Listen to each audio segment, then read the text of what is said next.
मुर्गों या बटेरों को लड़ाना शगल हो सकता है, फन नहीं। अलबत्ता दो आदमियों को लड़ाना, खासकर जबकि वो हम प्याला व हम निवाला हों, दांत काटी रोटी खाते हों, यकीनन फन है। इस फन का मुजीद मतलब आविष्कारक चाहे जो हो, लेकिन इमाम मतलब प्रदर्शक हैं भी जमालो। यह वही जमालो हैं जो अक्सर भूस में चिंगारी डालकर अलग खड़े हो जाते हैं और जब भूस में से शोले निकलते हैं तो बगले बजाकर अपनी मसरत मतलब अपनी प्यार का इजहार करते हैं। इस फन के लिए बड़े रियाज की जरूरत होती है साहब। आज जिन दो लोगों को आपस में लड़ाना चाहते हैं उन्हें धीरे धीरे यकीन दिला दें कि आपसे बढ़कर उन दोनों का इस दुनिया में और कोई नहीं है। और आप जो कह रहे हैं बड़े यकीन के साथ कह रहे हैं। और दूसरी बात ये कि आप उन दोनों की किसी दुखती हुई रग को छेड़ने की कोशिश करें। क्योंकि हर शख्स की कोई न कोई दुखती हुई रग जरूर होती है। किसी की यह कि जिस इज्जत का वो हकदार है उससे उसे महरूम रखा जा रहा है, किसी और की यह कि उसके सब दोस्त एहसान फरामोश हैं, और किसी की यह कि लोग उससे बिना वजह ईर्ष्या करते हैं। बस किसी की भी दुखती रग को पकड़कर आप उन दोनों को आपस में लड़ाकर इस फन का मजा ले सकते हैं। लेकिन एक बात याद रहे, जब वे दोनों आपस में लड़ने पर आए तो आप चुपके से ये कहकर खिसक जाएं कि आपको अचानक कोई ज़रूरी काम याद आ गया है। इसलिए आप इजाज़त चाहते हैं। अगर नहीं किसके साहब तो आपका क्या होगा ये बताने की जरूरत नहीं है। आइए फिल्म शुरू करने के पहले हम अपने मुख्य किरदार से आपका परिचय करा दें। ये है घोष बाबू और गुप्ता जी, दोनों एक दफ्तर में क्लर्क हैं और दोनों पक्के दोस्त भी हैं। और ये है परविंदर पाजी, ये भी उसी दफ्तर में काम करते हैं। ये है हमारी फिल्म की नायिका मालती, जो परेशान रहती हैं अपनी जेठानी से। परविंदर पाजी एक दिन घोष बाबू के कमरे में आते हैं और कहते हैं,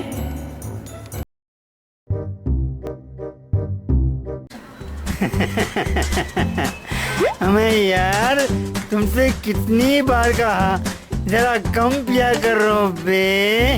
ये लीजिए, इनको देखिए। हाँ, अपना पिए जा रहे हैं और हमको कहते हैं कि जरा कम पिया करो। हाँ, अरे भाई हम पीते ही नहीं है तो हम कम कहाँ से पिएंगे। और सुबह सुबह इतना चढ़ाने की क्या जरूरत है? गंगा नहाने जा रहे थे, गंगा नहा के आइए, जाइए। अभी ये जो पानी था बे, पुराना माने तो एक बात पूछ लूं गंगा नहा के। तुम्हारे परम मित्र से तुम्हारा कुछ मनमुटाव तो नहीं हो गया गंगा नहा के? मनमुटाव? लो कर लो बात। अरे गुप्ता जी तो सुबह सुबह भी चाय पी के गए थे और आप कहते हैं कि मनमुटाव की बात है। अरे कहाँ से मनमुटाव की बात होगी? हाँ, कितना अच्छा इंसान है बेचारा गुप्ता, हमारा दोस्त है। आपको क्या मालूम उसने मेरे लिए कितने जूते खाए हैं। गंगा कसम, फिर मामला क्या है बे? अब अगर गुप्ता जी के बारे में नहीं बताया तो कसम से गंगा मैया हमसे नाराज हो जाएंगी। गुप्ता जी से जरा बच के रहिएगा, बच के। काला नाग है, काला नाग। वो तुम्हारे खिलाफ साहब के कान भर रहा था, गंगा मैया कसम। परसों मैंने ये कहते हुए सुना कि घोष बाबू हर रोज 15 मिनट लेट आते हैं और काम करने के बजाय सारा दिन अखबार पढ़ता रहता है। गंगा मैया कसम, बिल्कुल सच कह रहा हूँ तुमसे। कसम गंगा मैया की, मुझे ये सब तुमसे नहीं कहना चाहिए था। लो कर लो बात। अरे आप नहीं बताएंगे तो क्या पड़ोसी बताएगा? हाँ, तेल बेच के। भाई तुम दोनों में खामों का झगड़ा हो जाएगा। और मैं झगड़ा बिल्कुल पसंद नहीं करता गंगा नहा के। ये गंगा जी को छोड़िए ना, और ये बताइए गुप्ता मेरे बारे में क्या कहता रहा? बता तो रहा हूँ गंगा नहा के, लेकिन मेरे दोस्त उसे यूं ही झगड़ा मोल न लेना। गंगा नहा के। वो साहब से कह रहा था कि आइंदा जब घोष बाबू ऑफिस में लेट आएंगे तो मैं आपको सब खबर कर दूंगा। कसम से बहुत आरामी आदमी है आपका मित्र। गंगा कसम, जरा बच के रहिएगा उससे। अच्छा चलता हूँ। पंडित जी इंतजार कर रहे होंगे गंगा जी में गंगा नहा के। लगता है सुबह सुबह चढ़ा लिए बेचारा गुप्ता। अरे गुप्ता मेरे साथ ऐसा करेगा क्या? परविंदर पाजी भूस में चिंगारी रखकर रुखसत हो जाते हैं और घोष बाबू कंफ्यूज कि गुप्ता दोस्त है या दुश्मन। अब शामते अमाल मतलब कर्म फूटने से एक दिन घोष बाबू दफ्तर के लिए लेट हो जाते हैं और इधर साहब को किसी फाइल की जो घोष बाबू के कब्जे में है जरूरत पड़ जाती है। घोष बाबू को अपने केबिन में न पाकर साहब चपरासी से कहते हैं,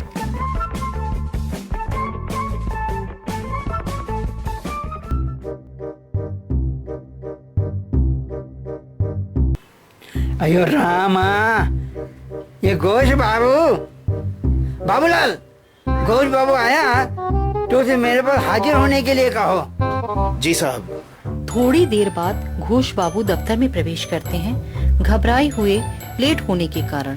बीच में ही उनका सामना चपरासी से होता है। अरे घोष बाबू आ गए, साहब ने बुलाया है, बड़े गुस्से में थे। ओह नो, मुझे पूछ रहे थे क्या? इन्हें भी आज ही मुझे पूछना था। अयो रामा, घोष बाबू, ये ऑफिस में आने का समय है। ओह सॉरी सर, वो क्या हुआ ना कि रास्ते में मेरी बस खराब हो गई थी, इसलिए मुझे पैदल आना पड़ा, इसलिए मैं लेट हो गया सर, सॉरी। सेना का फाइल किधर है? तुम हमेशा लेट आता है, ये बात मुझे नहीं मालूम था। Idiot, nonsense, bloody fool. Ghosh babu को इस वक्त परविंदर पाजी की बात याद आ जाती है। गुप्ता से जरा बच के रहना। ओह, तो ये आग गुप्ता ने लगाई है। परविंदर पाजी सही कह रहे थे कि गुप्ता से जरा बच के रहना। घोष बाबू साहब के कमरे से निकलकर सीधे गुप्ता बाबू के पास जाते हैं। गुस्से में गुप्ता बाबू उठकर घोष बाबू का स्वागत करते हैं। ओह घोष बाबू, आइए ना, आइए ना। मैंने भी तो ये बनावटी मुस्कुराहट है। मुझे आज पता चला कि तुम आस्तीन के सांप हो। क्या बात है, क्या बात है घोष बाबू? इतना नाराज क्यों हो रहे हो? नाराज ना हो तो और क्या करूं? यह अच्छी शराफत है, दोस्त बनकर दोस्त के पीठ में छुरा घोंपते हो। अरे भाई, किसने छुरा घोंपा है? मुझे सब मालूम चल गया है। शर्म आनी चाहिए तुम्हें, तुम मुझसे चलते हो, मेरी कामयाबी से चलते हो, तुमने ही चुगली की थी साहब से। यो घोष बाबू, तुम ये क्या बक रहे हो? मुझे कुछ समझ में नहीं आ रहा है।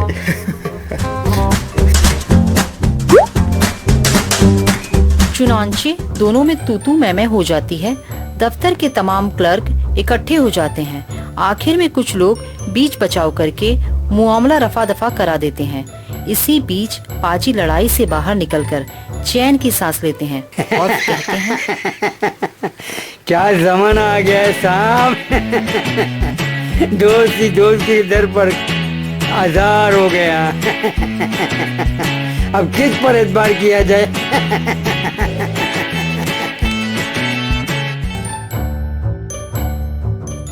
यह तो बस मिसाल थी। अब जरा बी जमालो की कारस्तानी मुलाहिजा फरमाइए। बी जमालो कथा सुनकर मंदिर से चले आ रहे हैं। रास्ते में उनकी मुलाकात उनकी पड़ोसन मालती से होती है। मालती की शादी हुए 7-8 महीने हुए हैं। अरे मालती जी जा रही है। कितनी कमजोर हो गई हो तुम मालती। पहचानी भी नहीं जाती। कमजोर हो गई हूँ? नहीं तो। अरे नहीं, सच कह रहा हूँ, तुम्हारा तो रंग रूप ही जैसे उड़ गया है। मालूम होता है बहुत काम करना पड़ता है। हाँ, काम तो काफी करती हूँ। अब क्या करें, इतना बड़ा परिवार जो है। यही बात तो मैं भी कहूँ, मालूम होता है जेठानी खूब काम करवाती है। हाँ, बड़ी जो हुई। खैर ये दर्द आज के समय में सभी छोटी बहुओं का है। बड़े होने का मतलब ये तो नहीं कि खुद वो सारा दिन सैर सपाटा करे और तुम दासियों की तरह काम करो। तुम घर के आई, उसकी तो पेंशन लग गई। नहीं पाजी, काम काज में वह भी हाथ बटाती हैं, कभी कभी हाथ पहुँच के। अरे क्या हुआ, जरा देर सब्जी छील ली या फल काट दिए, ये काम थोड़े ही है। फिर भी बड़ी बहू जो ठहरी, हाथ पहुँच के। बड़ी बहू हुआ करे। लेकिन काम तो उसे आधा जरूर करना चाहिए। तुम्हारे सीधेपन का नाजायज फायदा उठा रही है। नहीं, ये बात तो नहीं है। अब हम कर भी क्या सकते हैं, हाथ पहुँच के। तुम एकदम मूर्ख हो मालती। अपना नफा नुकसान नहीं समझती। मैंने तो सुना है घर का सारा काम भी तुम्हारे घर वाला करता है। जेठ तुम्हारा तो मौज मारता है, मौज। कभी ताश खेल रहा है, कभी शतरंज और कभी सिनेमा देख रहा है। ज्यादातर घरों में ऐसा ही होता है पाजी। बड़ी बहू की सीट आरक्षित होती है पिछड़ों की तरह, चाहे वो पहले आए या बाद में, हाथ पहुँच के। लेकिन ऐसा नहीं होना चाहिए। आखिर बराबर का हिस्सेदार है, वो काम क्यों ना करे। देखो मेरी मानो तो अभी से अलग हो जाओ, नहीं तो पछताओगी। तुम्हारे जेठ और जेठानी दोनों बड़े चालाक हैं और तुम दोनों बोले बाले शराफत में मारे जाओगे। देखो अपना समझ कर कह रहा हूँ। वरना मेरी आदत नहीं कि दूसरों के फटे में टांग अड़ाऊं। अच्छा चलता हूँ, बड़ा काम है। जी पाजी। बीज जमालो फूट का बीज बोने के बाद चले जाते हैं। कुछ अरसे के बाद यह फूट के बीज बड़े होते हैं और तिल का ताड़ बनने लगता है। आखिर में देवरानी और जेठानी में जूतियों में दाल बटने लगती है और बीज जमालो दोनों के सगे बन जाते हैं।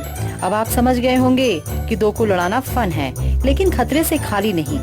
इसके लिए बड़े मश्क की जरूरत है। अगर आप थोड़ी सी चूक कर जाएं तो लेने के देने पड़ जाते हैं। इसलिए जब आप दो को लड़ाने की कोशिश करें तो इस बात का ख्याल रखें कि इस फन का कमाल इसमें है कि दो को लड़ाएं और बीज जमालो की तरह खुद साफ बचकर निकल जाएं।